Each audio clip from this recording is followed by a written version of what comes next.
എല്ലാവർക്കും പുതിയ വീഡിയോയിലേക്ക് സ്വാഗതം. ഇത് നമ്മുടെ മഷിത്തണ്ട് എന്നല്ലേ നിങ്ങളെല്ലാവരും കരുതിയിരുന്നേ. എന്നാൽ ഇത് നമ്മുടെ മഷിത്തണ്ടല്ല, ഇതിൻ്റെ പേര് കാക്കത്തണ്ടെന്നാണ്. ഇപ്പോൾ കുറച്ച് പേരെങ്കിലും ഞെട്ടിയിട്ടുണ്ടാവും. കാരണം ഞാനും ഇതുപോലെയായിരുന്നു. ചെറിയ നാൾ മുതൽ ഞാനും ഇത് മഷിത്തണ്ടെന്നാണ് വിചാരിച്ചിരുന്നത്. പക്ഷേ ഇതിൻ്റെ യഥാർത്ഥ പേര് കാക്കത്തണ്ടെന്നാണ്. മഷിത്തണ്ടെന്ന് പറയുന്ന വേറൊരു ചെടി തന്നെയുണ്ട്. നമ്മുടെ ബാൾസമില്ലേ, കാശിത്തുമ്പയുടെ ആ ഒരു ഇനത്തിൽപ്പെട്ടൊരു ചെടി തന്നെയാണ് നമ്മൾ മഷിത്തണ്ട് എന്ന് പറയുന്നത്. അതിലൊരു ചെറിയൊരു മഷിയുടെ കണ്ടൻറ്റും ആ തണ്ടിലുണ്ടാവും. പക്ഷേ ഇതങ്ങനെയല്ല. ഇതിൽ അങ്ങനെ പ്രത്യേകിച്ച് തണ്ടിലൊന്നും കാണാനായിട്ടില്ല. ഇതിൻ്റെ പേര് കാക്കത്തണ്ടെന്നാണ്. ചില സ്ഥലങ്ങളിൽ നേരത്തെ അറിയുണ്ടാവും.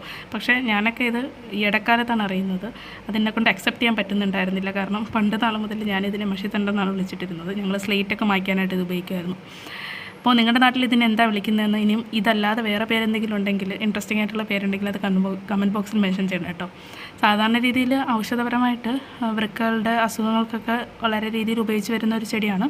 പക്ഷേ പണ്ട് നാളിൽ ഈ സ്ലേറ്റൊക്കെ ഒന്ന് മായ്ക്കാനായിട്ടൊക്കെയായിരുന്നു ഇത് കൂടുതലായിട്ട് ഉപയോഗിച്ച് വന്നിട്ടുള്ളത്. നമ്മൾ ഈ 1ാം ക്ലാസ്സിലും 2ാം ക്ലാസ്സിലൊക്കെ പഠിക്കുന്ന സമയത്ത് ഈ സയൻസിൻ്റെ റിലേറ്റഡ് ആയിട്ടൊക്കെ ഇതിൻ്റെ ഒരു തണ്ട് കൊണ്ടുവന്നിട്ട് ഈ കളറുള്ള വെള്ളത്തിലൊക്കെ കൊണ്ട് വെക്കുമായിരുന്നു. കാരണം ഇത് ഏറ്റവും കൂടുതൽ വെള്ളം അബ്സോർബ് ചെയ്യുന്നൊരു ചെടിയാണ്. അപ്പോൾ അതിൻ്റെ കൂടെ തന്നെ ചെറിയ കളറൊക്കെ സ്പ്രെഡ് ആകുമായിരുന്നു പണ്ടൊക്കെ. ചുമ്മാ ഒരു സയൻസ് എക്സിബിഷൻ രീതിയിലൊക്കെ വെക്കുമായിരുന്നു.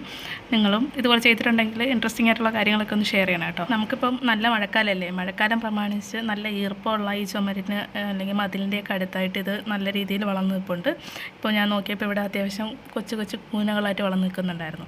പണ്ടത്തെ ആ ഒരു നൊസ്റ്റാൾജിയൊക്കെ ചെറുതായിട്ട് ഇങ്ങനെ പൊന്തി വന്നു.